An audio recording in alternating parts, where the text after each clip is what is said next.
ಓಂ ಶಾಂತಿ ಮಿತ್ರರೇ, ಭಕ್ತರೇ, ಅಭಿಮಾನಿಗಳೇ, ಹಾಗೆ ಗುರುಮಕ್ಕಳೇ, ವೀಕ್ಷಕರೇ, ನಿಮ್ಮೆಲ್ಲರೂ ಒಳ್ಳೆಯದಾಗಲಿ. ಹಾಗೆ ನಿಮ್ಮನ್ನ ಯಾರು ಇಷ್ಟಪಡ್ತಾ ಒಳ್ಳೆಯವರು ಅವ್ರಿಗೂ ಸಹ ಒಳ್ಳೆಯದಾಗಲಿ. ವೀಕ್ಷಕರೇ, ತಥಾಸ್ತು ತಥಾಸ್ತು ತಥಾಸ್ತು ಈ ಪದಾನ ಕೇಳಿದ್ರೆ ನಾವು ಸಿನಿಮಾಗಳಲ್ಲಿ, ಧಾರಾವಾಹಿಗಳಲ್ಲಿ ಅಥವಾ ಎಲ್ಲಾದರೂ ದೇವಸ್ಥಾನ ಮಠಗಳಿಗೆ ಹೋದಾಗ ಗುರುಗಳ ಹತ್ರ ಅಥವಾ ದೇವತೆಗಳ ಹತ್ರ ತಥಾಸ್ತು ಅಂತ ಅನ್ನೋ ಶಬ್ದನ ನಾವು ಕೇಳಿರ್ತೀವಿ. ಆಶೀರ್ವಾದ, ತಥಾಸ್ತು ತಥಾಸ್ತು ತಥಾಸ್ತು. ಗೊತ್ತಾಯ್ತಲ್ಲ? ನೀವು ಅಂದ್ಕೊಂಡಿದ್ದು ಒಳ್ಳೆಯದಾಗಲಿ, ನಿಮ್ಮ ಮನಸ್ಸಿನಲ್ಲಿ ಏನೋ ಒಳ್ಳೆಯ ಭಾವನೆಗಳಿರಲಿ ಇದೆ, ಅದರಲ್ಲಿ ನೀವು ಜಯಶಾಲಿರಾಗಿ ಯಶಸ್ಸನ್ನು ಕಾಣ್ರಿ. ನೀವೇನೋ ಒಂದು ಸಂಕಲ್ಪ ನಿಮ್ಮ ಮನಸ್ಸಿನಲ್ಲಿರುತ್ತೆ, ಹೃದಯದಲ್ಲಿರುತ್ತೆ, ಎಷ್ಟೋ ವರ್ಷಗಳದ್ದು. ಅದು ಯಾವುದೇ ಒಂದು ಉದ್ಯೋಗ ಆಗಲಿ, ಯಾವುದೇ ಒಂದು ಎಜುಕೇಷನ್ ವಿದ್ಯಾಭ್ಯಾಸ ಆಗಲಿ, ಅದರಲ್ಲಿ ಯಶಸ್ಸು ಕಾಣಲಿಕ್ಕೆ, ಯಾವುದೇ ವ್ಯಾಪಾರ ಆಗಲಿ ಅದರಲ್ಲಿ ಯಶಸ್ಸು ಕಾಣಲಿಕ್ಕೆ ನಿಮಗೊಂದು ಆಶೀರ್ವಾದ ಬೇಕು, ಪ್ರೋತ್ಸಾಹ ಬೇಕು, ಅಥವಾ ನಿಮಗೊಂದು ಶಕ್ತಿ ಬೇಕು, ಸಹಕಾರ ಬೇಕು. ನಿಮ್ಮ ಸಹಾಯಕ್ಕೆ ಅಂತ ಒಂದು ಯಾವುದೋ ಒಂದು ಶಕ್ತಿ ಇರಬೇಕು. ಆಗ ದೇವತೆಗಳಿಗೆ, ಗುರುಗಳಿಗೆ ಮೊರೆ ಹೋಗ್ತೀರ, ಅವ್ರ ಆಶೀರ್ವಾದ ಸಿಗುತ್ತೆ. ತಥಾಸ್ತು ತಥಾಸ್ತು ತಥಾಸ್ತು. ಆದರೆ ತಪಸ್ಸು ಮಾಡಿದ್ರೆ ದೇವತೆಗಳು ಪ್ರತ್ಯಕ್ಷ ಆಗಿ ವರ ಕೊಡ್ತಾರೆ.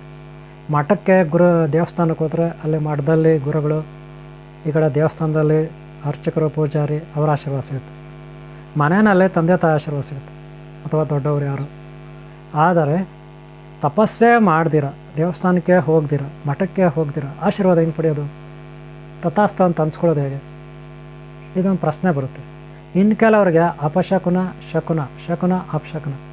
ಉದಾಹರಣೆಗೆ, ಮನೆಯಿಂದ ಹೋಗೋವಾಗ ಎಲ್ಲೋ ಬೆಕ್ಕು ಅಡ್ಡ ಬಂದುಬಿಡ್ತು, ಇಲ್ಲ ಯಾವುದೋ ಗೂಬೆ ಕೂಗ್ತು, ಗೂಬೆ, ಇಲ್ಲ ಕಾಗೆಗಳು ಬಂದು ಮೇಲೆ ನಮ್ಮ ತಲೆ ಮೇಲೆ ಬಂದು ಹೊಡ್ಕೊಂಡು ಹೋಯ್ತು, ಕಾಗೆ, ಗರುಡ, ಅಥವಾ ಯಾವುದೋ ಕರಿ ಬೆಕ್ಕು, ಬ್ಲ್ಯಾಕ್ ಕಲರ್ ಬೆಕ್ಕು ಅಡ್ಡ ಬಂತು, ಅಥವಾ ಯಾವುದೋ ಕತ್ತೆ ಕೂಗ್ತು, ಅಥವಾ ಯಾರೋ ನಮ್ಗೆ ಆಗದಿರೋ ಶತ್ರುಗಳು ಅಡ್ಡ ಬಂದರು, ಅಥವಾ ಇನ್ಯಾವುದೋ ಜಾತಿವಾರು ಕುಲದವರು ಅಡ್ಡ ಬಂದರು, ಹಿಂಗೋದ್ರು ಹಂಗೋದ್ರು, ಅವ್ರ ಮುಖ ನೋಡಿದ್ರಿ, ಆವಾಗ ನಾವು ಹೋಗಿದ್ದ ಕೆಲಸ ಆಗಲ್ಲ, ಅಪಶಕನ ಅಂತ ನೀವು ಭಾವಿಸ್ತೀರ.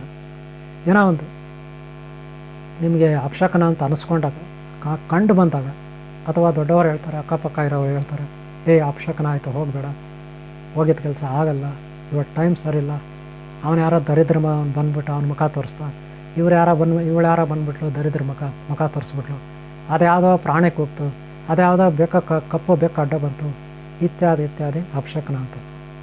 ಆದರೆ ಶುಭಶಕನ ಯಾವುದು? ಈಗ ಶುಭಶಕನ ಅಂದರೆ, ನಾ ಹೋಗೋವಾಗ ಯಾವುದೋ ಕುದುರೆ ಅಡ್ಡ ಬಂತು, ಅಥವಾ ಯಾರೋ ಗುರುಗಳು, ಸನ್ಯಾಸಿ, ಬ್ರಾಹ್ಮಣರು ಅಡ್ಡ ಬಂದರು, ಅಥವಾ ಯಾರೋ ನಾವು ಇಷ್ಟಪಡೋರು, ಹುಡುಗಿನೋ ಹುಡುಗನೋ, ಮಕ್ಕಳು, ದೊಡ್ಡವರು, ಚಿಕ್ಕವರು, ಹೆಂಡ್ತಿನೋ ಯಾರೋ ಒಬ್ಬರು ಅಡ್ಡ ಬಂದರು, ಇದೆಲ್ಲ ಇರುತ್ತೆ. ಆಗ ಯುದ್ಧಕ್ಕೆ ಹೋಗೋವಾಗ ಮಂಗಳಾರತಿ ತೆಗೆದು, ಹೆಂಡ್ತೀರು ಬೇಕಾದವರು ಮಂಗಳಾರತಿ ತೆಗೆದು ಇದ್ದ ಹೀರೋನಿಗೆ ಅವರು ಹುರಿದುಂಬಿಸಿ ಪ್ರೋತ್ಸಾಹ ನೀಡಿ ಅವ್ರಿಗೊಂದು ಶಕ್ತಿ ತುಂಬಿ ಆರತಿ ಮಂಗಳಾರತಿಗಳಿಗೆ ಕಳಿಸೋರು. ಹಾಗೆ ಮನೆಗಳೊಳಗೆ ಕರ್ಕೋಬೇಕಾದ್ರೆ ಮದುವೆ ಆದವ್ರಿಗೆ, ಅಥವಾ ಫ್ರೆಂಡ್ಸ್ಗೆ, ಅಥವಾ ಮಗು ಹಾಸ್ಪಿಟ್ಲಲ್ಲೆಲ್ಲೋ ಮಗು ಹುಟ್ಟಿರುತ್ತೆ, ಅವ್ರನ್ನ ಮನೆ ಒಳಗೆ ಕಳಿಸ್ಕೋಬೇಕಾರೆ ಅವ್ರಿಗೆ ಮಂಗಳಾರತಿ ತೆಗೆದು ಕರೆಸ್ಕೊಳ್ತೀವಿ. ಇದೆಲ್ಲ ಶುಭ, ಅಶುಭ, ಶುಭಶಕನ, ಹಾಗೆ ಅಪಶಕನ ಇತ್ಯಾದಿಗಳು. ಆದರೆ ಮನೆಯಲ್ಲಿ ಹಲ್ಲಿಗಳು ಲಚ್ಕೊಡ್ತವೆ ನಾವೇನಾದರೂ ಮಾತಾಡೋರು. ಆವಾಗ ಹೇಳ್ತಾರೆ ಕೆಲವರು, ಅದ್ರ ಮೇಲೆ ನಂಬಿಕೆ ಇರೋರು, ನೋಡ್ದಾ ನಾ ಹೇಳೋದು ಕರೆಕ್ಟಾ, ನಾವು ಹೇಳೋದು ಸರಿನಾ, ನಾವು ಹೇಳೋದು ಸರಿನಾ ಅಂತ. ಆದರೆ ಹಲ್ಲಿಗಳು ಲಚ್ಕೊಟ್ಟೋದ್ರಲ್ಲಿ, ಈ ಪ್ರಾಣಿಗಳು ಕೂಗೋದ್ರಲ್ಲಿ, ಪ್ರಾಣಿಗಳ ಅಡ್ಡ ಬರೋದ್ರಲ್ಲಿ ಏನು, ಯಾವ ರೀತಿ ಇದು ನೋಡಿ. ಈ ಭೂಮಿ ಮೇಲೆ ಗಿಡ, ಮರ, ಬಳ್ಳಿ, ಪ್ರಾಣಿಗಳು, ಪಕ್ಷಿಗಳು, ಅಥವಾ ಗ್ರಹಗಳು, ನಕ್ಷತ್ರಗಳು, ನದಿಗಳು, ಸಾಗರಗಳು, ಬೆಟ್ಟ, ಗುಡ್ಡಗಳು ಎಲ್ಲ ಇರುತ್ತೆ. ಹಾಗೆ ನಾನಾ ರೀತಿಯ ಶಬ್ದಗಳಿರ್ತವೆ, ಗುಡುಗು, ಮಿಂಚು ಇತ್ಯಾದಿ ಇತ್ಯಾದಿ. ಪ್ರತಿಯೊಂದು ಪರಮಾತ್ಮನ ಸೃಷ್ಟಿ, ಸರ್ವವ್ಯಾಪಕತ್ವ ಇರುತ್ತೆ, ಪ್ರಜ್ಞಾ ಸ್ವರೂಪದಲ್ಲಿರುತ್ತೆ. ಅಹಂ ಬ್ರಹ್ಮಾಸ್ಮಿ, ಕೇವಲ ಜ್ಞಾನ, ತುರ್ವ್ಯ ಅವಸ್ಥೆ, ಸಚ್ಚಿದಾನಂದ ಸ್ವರೂಪ, ಸರ್ವಜ್ಞ ಮೂರ್ತಿ ಅಂದಮೇಲೆ ಎಲ್ಲದರಲ್ಲೂ ಎಲ್ಲ ಕಡೆ ಭಗವಂತ ಇರುತ್ತೆ ಕೂಡ. ಪ್ರಜ್ಞಾನಂ ಬ್ರಹ್ಮ ಅಂತೀವಿ ಅಲ್ವಾ? ಆಗಿದ್ದ ಮೇಲೆ ಎಲ್ಲ ಜೀವಿಗಳಲ್ಲೂ ನಾವು ಭಗವಂತನನ್ನು ನೋಡಬೇಕಾಗುತ್ತೆ. ಎಲ್ಲ ಜೀವಿಗಳು ಮಾತಾಡಿದಾಗ, ಕೂಗಿದಾಗ ಆ ಭಾಷೆನ ಅರ್ಥ ಮಾಡ್ಕೋಬೇಕಾಗುತ್ತೆ. ಒಳ್ಳೇದು ಯಾವುದು, ಕೆಟ್ಟದ್ದು ಯಾವುದು, ಅದ್ಯಾವುದು ಇದ್ಯಾವುದು. ಹಾಗೆ ಇದರೆಲ್ಲದರಲ್ಲೂ ಇದ್ದಾರೆ ಅಂದರೆ ಒಂದೊಂದು ದೇವತೆ ಇರುತ್ತೆ. ಅಶ್ವಿನಿ ಕುಮಾರರು ತಥಾಸ್ತು ದೇವತೆಗಳು. ಅಶ್ವಿನಿ ಕುಮಾರರು ತಥಾಸ್ತು ದೇವತೆಗಳು. ಇವರು ಸೂರ್ಯ ಭಗವಾನನ ಸಂಧ್ಯಾ ಮಾತೆಯ ಪುತ್ರರು. ಸೂರ್ಯ ಭಗವಾನ ತುಂಬ ಪ್ರಕಾಶಮಾನವಾದ, ತೇಜೋಮಯವಾದ, ಶಕ್ತಿಶಾಲಿಯಾದ, ಪ್ರಚಂಡನಾದ ಭಗವಂತನು, ಮಹಾವೀರನು. ಅಂಥ ಭಗವಂತನ ಪತ್ನಿ ಸಂಧ್ಯಾ. ಅಂಥ ಭಗವಂತನ ಪತ್ನಿ ಈ ಸಂಧ್ಯಾ ಏನು ಮಾಡ್ತಾಳೆ, ಆ ಸೂರ್ಯ ಭಗವಾನನ ಜ್ಞಾನ ಏನಿದೆ, ತಿಳುವಳಿಕೆ ಏನಿದೆ, ಭಕ್ತಿ, ಆತನಲ್ಲಿರ್ತಕ್ಕಂಥ ಶಕ್ತಿ ಸಾಮರ್ಥ್ಯ ಏನಿದೆ, ಅದನ್ನೆಲ್ಲ ಅರ್ಥ ಮಾಡ್ಕೊಳ್ಳೋಕ್ಕೆ ಈಕೆಯಿಂದ ಆಗೋದಿಲ್ಲ. ಅಂದರೆ ತಡ್ಕೊಳಕ್ಕಾಗಲ್ಲ. ಸಾಕಷ್ಟು ಮಂದಿ ಗಂಡ ಹೆಂಡ್ತಿ ಒಬ್ರಿಗೊಬ್ಬರು ಅಂಡರ್ಸ್ಟ್ಯಾಂಡ್ ಇರಲ್ಲ. ಇಲ್ಲ ಹೆಂಡ್ತಿನಲ್ಲಿ ತಪ್ಪುಗಳಿರುತ್ತೆ, ಅದನ್ನು ನೋಡಿ ಗಂಡ ಅರ್ಥ ಆಕೆ ಮೇಲೆ ಸಿಟ್ಟು ಸಿಡಿಮಿಡಿಗೊಳ್ತಾನೆ. ಅಥವಾ ಗಂಡ ಸರಿ ಇರಲ್ಲ, ಆವಾಗ ಹೆಂಡ್ತಿ ಆತನ ಮೇಲೆ ಸಿಡಿಮಿಡಿಗೊಳ್ತಾಳೆ. ಹೀಗಾಗಿ ಒಬ್ರಿಗೊಬ್ಬರು ಅಂಡರ್ಸ್ಟ್ಯಾಂಡಿಂಗ್ ಇರಲ್ಲ. ಇಲ್ಲಿ ಯಾರೋ ಒಬ್ಬರು ಕೆಟ್ಟವ್ರು ಇರಲೇಬೇಕು, ನೆಗೆಟಿವ್ ಪಾಸಿಟಿವ್ ಅಂತಾರಲ್ಲ ಹಾಗೆ. ಅಥವಾ ಇಬ್ಬರು ಒಳ್ಳೆಯವರಾಗಿದ್ದರೆ ಓಕೆ, ಅಥವಾ ಇಬ್ಬರು ಕೆಟ್ಟವರಾಗಿದ್ದರೂ ಓಕೆನೇ, ಅವ್ರವ್ರು ಕರೆಕ್ಟಾಗಿರ್ತಾರೆ, ಮ್ಯಾಚ್ ಆಗಿಬಿಡ್ತಾರೆ. ನಿಮ್ಗೆ ಗೊತ್ತಾ ಆ ವಿಚಾರ ಹಾಗೆ. ಆದರೆ ಇಲ್ಲಿ ಸೂರ್ಯ ಭಗವಾನ ಜ್ಞಾನವಂತ, ವೀರ, ಶೂರ, ಪ್ರತಾಪ ಎಲ್ಲವೂ ಸೂರ್ಯ ಭಗವಾನ. ಆದರೆ ಸಂಧ್ಯಾ ಮಾತೆ ಆತನ ಒಂದು ಸ್ಟಿಟ್ಟು, ಶಿಸ್ತು, ಸಂಸ್ಕಾರ ಇದನ್ನು ತಡ್ಕೊಳ್ಳೋಕೆ ಆಕೆಯಿಂದ ಆಗಲ್ಲ. ಅದಕ್ಕೆ ಆಕೆ ಆತನನ್ನು ಬಿಟ್ಟು, ಮನೆ ಬಿಟ್ಟು, ಆತನನ್ನು ಬಿಟ್ಟು ಒಂಥರ ಡ್ರೈವರ್ಸ್ ಅಂತಿರಲ್ಲ ಆ ಥರ ಹೊರಟೋಗ್ತಾಳೆ. ಎಲ್ಲೋ ಹೋಗಿ ಆಕೆ ಆ ಕಡೆ ಹುಟ್ಟಿದ ಮನೆಯಲ್ಲೂ ಆಕೆ ವಾಸ ಮಾಡಲ್ಲ. ತಂದೆ ತಾಯಿ ಇರ್ತಾರಲ್ಲ ಅಲ್ಲೇ ಕೂಡ ವಾಸ ಮಾಡಲ್ಲ. ಆಕೆ ಏನು ಮಾಡ್ತಾಳೆ, ಗಂಡನನ್ನು ಬಿಟ್ಟು ಏಕಾಂತವಾಗಿ ವಾಸ ಮಾಡ್ತಾಳೆ. ಏನೋ ಶಿವನನ್ನು ಪೂಜೆ ಮಾಡಿಕೊಂಡು ಆರಾಧಿಸ್ಕೊಂಡು. ಆದರೆ ಸೂರ್ಯ ಭಗವಾನ್ಗೆ ಬೇಜಾರಾಗುತ್ತೆ, ತನ್ನ ಹೆಂಡ್ತಿ ಹಿಂಗೆ ಮನೆ ಬಿಟ್ಟು ಹೋಗ್ಬಿಡ್ಲಲ್ಲ ಅಂತ. ಆಮೇಲೆ ಎಲ್ಲೋ ಅಂತ ಹುಡ್ಕೊಂಡು ಹೋಗ್ತಾನೆ, ತನ್ನ ಸೈನ್ಯನ್ನೆಲ್ಲ ಕಳಿಸ್ತಾನೆ, ಹುಡ್ಕಾಡ್ತಾನೆ. ಲಾಸ್ಟ್ಗೆ ಆಕೆ ಒಂದು ಕಡೆ ಇರೋದು ಗೊತ್ತಾಗುತ್ತೆ. ಏನೋ ತಪಸ್ಸು ಆಚರಣೆ ಮಾಡಿಕೊಂಡು, ಯೋಗ ಸಾಧನೆ ಮಾಡಿಕೊಂಡು, ಜಪ ತಪ ಮಾಡಿಕೊಂಡು ಜೀವನ ಕಳೀತಾ ಇರ್ತಾಳೆ. ತಾನಾಯಿತು, ತನ್ನ ಜೀವನ ಆಯಿತು ಅಂತ. ಆದರೆ ಯಾರಿಗೂ ಕಾಣಬಾರ್ದಂತ ಆಕೆ ಕುದುರೆ ರೂಪದಲ್ಲಿರ್ತಾಳೆ. ಕುದುರೆ ಅಂದರೆ ಆಕೆ ಜೀವನನೇ ಬೇರೆ. ಕುದುರೆ ರೂಪ ಅಂದರೆ ಏನಂದರೆ, ನೀವು ಕುದುರೆ ಅಂತ ತಿಳ್ಕೊಬಿಡ್ತೀರ. ಕೆಲವರೆಲ್ಲ ಹಂಗೆ ಚಿತ್ರಗಳು ಬರೆದು ಬಿಡ್ತಾರೆ ಕುದುರೆ ಥರ. ಇವರಿಗೆಲ್ಲ ಯಾರ ಫೋಟೋಗಳು ಕೊಟ್ಟರು, ಕುದುರೆದು ವೀಡಿಯೋಗಳು ಕೊಟ್ಟರು, ಅದು ನನಗೆ ಗೊತ್ತಿಲ್ಲ, ಅವ್ರವ್ರ ನಂಬಿಕೆ. ಕುದುರೆ ಆಕಾರ ಅಂದರೆ, ಕುದುರೆ ರೂಪ ಅಂದರೆ, ಕುದುರೆ ಏನು ಸ್ಪೀಡ್ ಇದೆ, ಲಂಗು ಲಗಾಮ್ ಇಲ್ಲದೆ ಕುದುರೆ ಸ್ಪೀಡಾಗಿರುತ್ತೆ ಅಲ್ವಾ. ನಾನು ಹೀಗಾಗಲೇ ಕುದುರೆ ಲಾಳದ ಬಗ್ಗೆ ವಿಡಿಯೋ ಶೇರ್ ಮಾಡಿದ್ದೀನಿ, ಅದನ್ನು ನೋಡಿ ಅರ್ಥ ಆಗುತ್ತೆ. ಆ ಥರ ಆಕೆ ಮನಸ್ಥಿತಿ ಇರುತ್ತೆ. ತನ್ನ ಮೇಲೆ ತನಗೆ ಇಡ್ತಾ ಇರಲ್ಲ, ಅಸ್ಥಿರವಾಗಿರ್ತಾಳೆ. ಆಕೆಗೆ ಏನೇ ಮಾಡಿಲ್ಲ, ಆಕೆಗೆ ಲಂಗುಲಾಮ ಹಾಕಬೇಕು ಅಂತ ಹೇಳ್ಬಿಟ್ಟು ಈತ ಕೂಡ ತಯಾರಾಗ್ತಾನೆ. ಅದೇ ಥರ ಲಂಗುಲಗಾಮ ಹಾಕಿ ಲಾಸ್ಟ್ಗೆ ಆಕೆನ ಸರಿಯಾಗಿ ಆಕೆಗೆ ಅರ್ಥೈಸಿ ಆಕೆ ಜೊತೆ ಆಕೆಗೆ ಕನ್ವಿನ್ಸ್ ಮಾಡ್ತಾನೆ. ಆಕೆ ಒಪ್ಕೊಳ್ತಾಳೆ ಈತನ ಜೊತೆ ಬರೋಕ್ಕೆ. ಆಗ ಇವರಿಗೆ ಸಂಬಂಧ ಸ್ವಲ್ಪ ಒಡಂಬಡಿಕೆ ಮಾಡ್ಕೊಳ್ತಾರೆ. ಆಮೇಲೆ ಆಕೆ ಗರ್ಭವತಿ ಆಗ್ತಾಳೆ, ಜನ್ಮ ಆಗುತ್ತೆ, ಇಬ್ಬರು ಮಕ್ಕಳು ಇಡ್ತಾರೆ, ಅವಳಿ ಜವಳಿ. ನೀವು ಹೇಳ್ತೀರಲ್ಲ ಟಿನ್ಸ್ ಅಂತ, ಹಾಗೆ ಗಂಡು ಮಕ್ಕಳಿಬ್ಬರು. ಅವರಿಗೆ ಅಶ್ವಿನಿ ಕುಮಾರರು ಅಂತ ಹೆಸರಿಡ್ತಾರೆ. ಅಶ್ವಿನಿ ದೇವತೆಗಳು ಅಂತ ನಾವು ಕರಿತೀವಿ. ಅಂಥ ಸೂರ್ಯ ಭಗವಾನ ಸಂಧ್ಯಾ ಮಾತಾ ಅವರ ಒಂದು ಮಕ್ಕಳು ಅಂದರೆ ಅವರು ಸಹ ವೀರರು, ಶೂರರಾಗಿರಬೇಕು. ಇಡೀ ಪ್ರಕೃತಿ, ಗಿಡ ಮರ ಬಳ್ಳಿ ದವಸ ಧಾನ್ಯ ಎಲ್ಲವೂ ಸೂರ್ಯ ಭಗವಾನ ಅಧೀನದಲ್ಲಿದೆ. ಆತನಿಲ್ಲ ಅಂದರೆ ನಾವೆಲ್ಲ ಏನೂ ಇಲ್ಲ. ನಮಗೆ ಶಕ್ತಿ ಬರಬೇಕಾದ್ರೆ ಆತನಿಂದಲೇ ಬರಬೇಕು. ಆತನ ಮಕ್ಕಳು ಅಂದಮೇಲೆ ಅವರು ಬೆಳೀತಾರೆ, ದೊಡ್ಡವರಾಗ್ತಾರೆ. ಅವ್ರಿಗೊಂದು ಉದ್ಯೋಗ ಬೇಕಲ್ಲ, ಒಳ್ಳೆ ಡಾಕ್ಟರ್ಗಳಾಗ್ತಾರೆ. ಇವಾಗ ಎಲ್ಲರೂ ಹಂಗೆ ತಾನೆ, ಶ್ರೀಮಂತರ ಮಕ್ಕಳು. ಆದರೆ ಇಲ್ಲಿ ಸೂರ್ಯ ಭಗವಾನ ಇಡೀ ಜಗತ್ತಿಗೆ ಗಿಡ ಮರ ಬಳ್ಳಿ ದವಸ ಧಾನ್ಯ ಎಲ್ಲ ಕೊಡ್ತಾನೆ. ಅಂಥವ್ರ ಮಕ್ಕಳಂದರೆ ಡಾಕ್ಟ್ರ್ ಆಗಲೇಬೇಕು.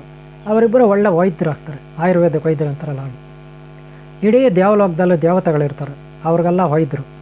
ಹಾಗೆ ನಮಗೂ ಕೂಡ ವೈದ್ಯ ದೇವತೆಗಳು, ವೈದ್ಯ ಕುಲಕ್ಕೆ ದೇವತೆಗಳು ಯಾರೋ ಅಶ್ವಿನಿ ಕುಮಾರ್.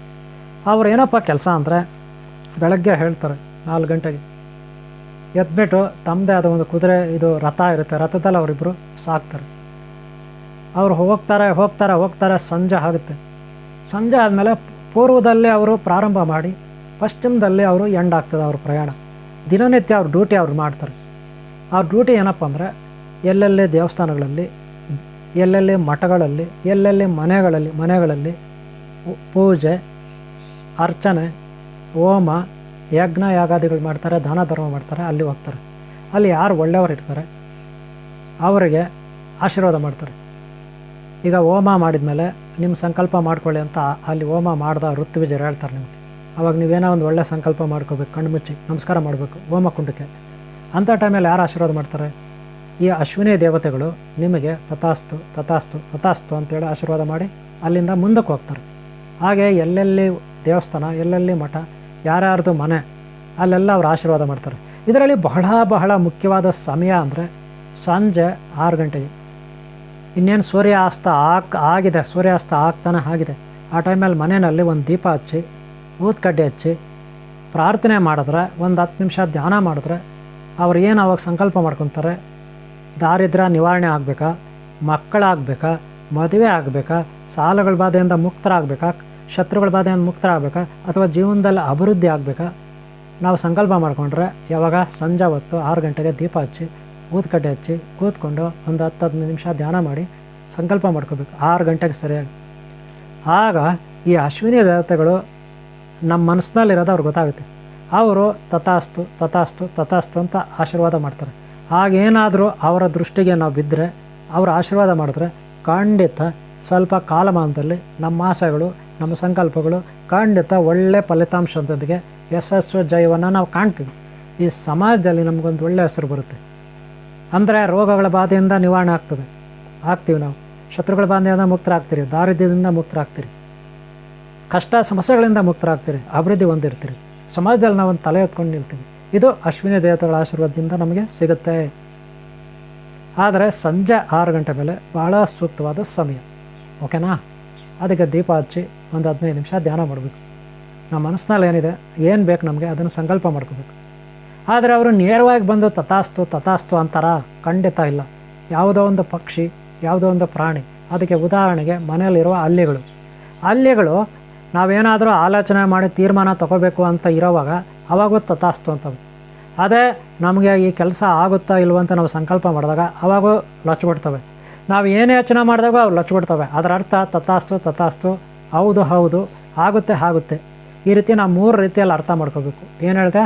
ಹೌದು ನೀನು ಹೇಳ್ತಾರದು ನಿಜ, ಆ ಸಮಯ ಸಂದರ್ಭ ತಕ್ಕಂಗೆ. ಆಗುತ್ತೆ ಆ ಸಮಯ ಸಂದರ್ಭ ತಕ್ಕಂಗೆ. ಸತ್ಯ ಆ ಸಂದರ್ಭಕ್ಕೆ ತಕ್ಕಂತೆ. ಎಲ್ಲ ಒಂದೇ ವಿಚಾರ ನಮ್ದಿರಲ್ಲ, ಒಂದೊಂದು ಸಾರಿ ಒಂದೊಂದು ವಿಚಾರ ಇರುತ್ತೆ. ಒಟ್ಟಿನಲ್ಲಿ ಆ ವಿಚಾರಕ್ಕೆ ತಕ್ಕಂಗೆ ನಾವು ಒಟ್ಟಿನಲ್ಲಿ ಶುಭ ಶಕುನ ಅಂತ ನಾವು ತಿಳ್ಕೊಬೇಕು ಒಂದೇ ಮಾತಲ್ಲಿ. ಈ ರೀತಿ ಮಾಡಿದವ್ರು ಯಾರು? ಅಶ್ವಿನಿ ಕುಮಾರ ದೇವತೆಗಳು. ಯಾರು? ಅಲ್ಲಿ ಮುಖಾಂತರ ಗಿಳಿ, ಕೋಗಿಲೆ, ಕುದುರೆ, ಹಾಗೆ ಇನ್ನೂ ಗರುಡ, ಹಾಗೆ ನವಿಲು, ಜಿಂಕೆ ಇತ್ಯಾದಿ ಪ್ರಾಣಿ ಪಕ್ಷಿಗಳ ಸಂಕುಲ, ಬ್ರಾಹ್ಮಣ, ಋಷಿಮುನಿಗಳು, ಗುರುಗಳು, ಅವ್ರ ಮುಖಾಂತರ ಅಶ್ವಿನಿ ದೇವತೆಗಳು ನಿಮಗೆ ತಥಾಸ್ತು ಅಂತಾರೆ. ಅದೇ ಆಕಾಶದಲ್ಲಿ ಹಾರ್ಕೊಂಡು ಹೋಗ್ಬಿಡಲ್ಲ. ಅವರು ಕತೆ ಹೇಳೋವಾಗ, ಪುಸ್ತಕಗಳಲ್ಲಿ ಬರೆದಿರೋವಾಗ, ವೀಡಿಯೋಗಳಲ್ಲಿ, ಯೂಟ್ಯೂಬಲ್ಲಿ ಹಿಂಗೆಲ್ಲ ಹೇಳ್ಕೊಬಿಡ್ತಾರೆ. ಅದೆಲ್ಲ ರಾಂಗ್. ಯಾವುದೋ ಒಂದು ಪ್ರಾಣಿ ಪಕ್ಷಿ ರೂಪದಲ್ಲಿ, ಮನುಷ್ಯ ರೂಪದಲ್ಲಿ ಅವ್ರು ಇರ್ತಾರೆ ದೇವತೆಗಳು ಅಂದರೆ. ಇದನ್ನು ನೀವು ಅರ್ಥ ಮಾಡ್ಕೋಬೇಕು. ಇದು ಅಶ್ವಿನಿ ಕುಮಾರ ದೇವತೆಗಳ ಬಗ್ಗೆ ಒಂದು ಚಿಕ್ಕ ಮಾಹಿತಿ. ನಿಮ್ಗೆ ಒಳ್ಳೆಯದಾಗಲಿ, ಅವ್ರ ಆಶೀರ್ವಾದ ಸಿಗಲಿ. ನಿಮಗೆ ಆಯುಷ್ಯು, ದೀರ್ಘ ಆರೋಗ್ಯ ನಿಮಗೆ ಲಭಿಸಲಿ. ದೀರ್ಘಕಾಲ ಸುಖ ಸಂಪದಗಳು ನಿಮಗೆ ಲಭಿಸಲಿ. ಇದೆಲ್ಲದಕ್ಕೂ ಅವರ ಆಶೀರ್ವಾದ ನಿಮಗೆ ಯಾವುದೋ ಒಂದು ರೂಪದಲ್ಲಿರಲಿ. ಈ ವಿಡಿಯೋ ನಿಮ್ಗೆ ಇಷ್ಟ ಒಂದು ಲೈಕ್ ಮಾಡಿರಿ. ಹಿಂದಿನ ವಿಡಿಯೋಗಳು ನೋಡಿ ಮರಿಬೇಡಿ. ಹಾಗೆ ಮುಂದಿನ ವಿಡಿಯೋಗಳು ನೋಡಿ. ಸಬ್ಸ್ಕ್ರೈಬ್ ಆಗಿರೋದು ಹಾಕೊಳ್ಳಿ, ಒಂದು ಲೈಕ್ ಮಾಡೋದು ಮರಿಬೇಡಿ. ಓಕೆನಾ? ನಿಮ್ಗೆ ಒಳ್ಳೆಯದಾಗಲಿ. ಓಂ ಶಾಂತಿ, ಓಂ ಶಾಂತಿ, ಓಂ ಶಾಂತಿ.